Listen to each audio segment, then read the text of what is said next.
میرے بھائیو، نبی کریم صلی اللہ علیہ وسلم کے وصال کے بعد جہاں پہ باقی معاملات تھے، صحابہ نے اتفاق رائے سے جناب حضرت ابوبکر صدیق کو اپنا خلیفہ مقرر فرمایا۔ اب جہاں پہ حضور علیہ السلام کے جانے کی پریشانی تھی، پورے کا پورا کفر جو تھا اس نے بھی سر اٹھایا۔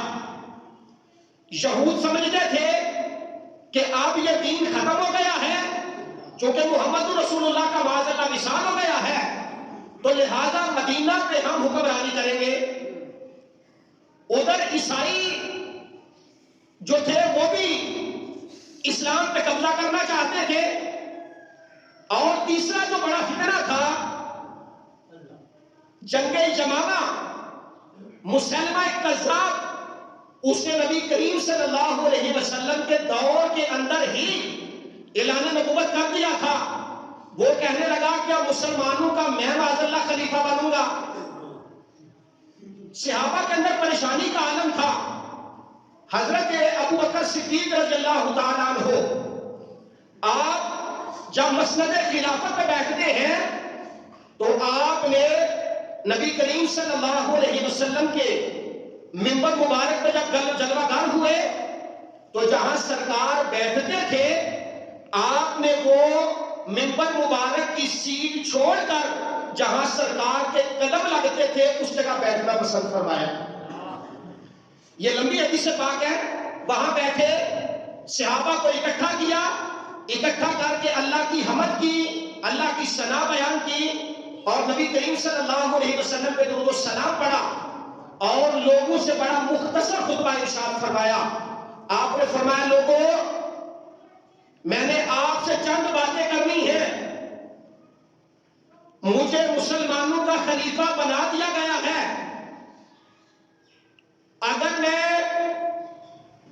قرآن اور نبی کریم صلی اللہ علیہ وسلم کے فرمان کے مطابق چلوں تو میرے پیچھے چلنا، اگر میں اس کے خلاف چلوں تو مجھے سیدھا کرنا، اگر میں اس کو چھوڑ دوں تو میری اتباع کو چھوڑ دینا۔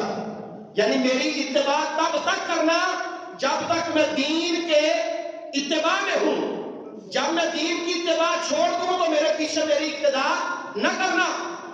دوسرا آپ نے فرمایا کہ میں مسلمانوں کا خلیفہ مقرر ہو گیا ہوں۔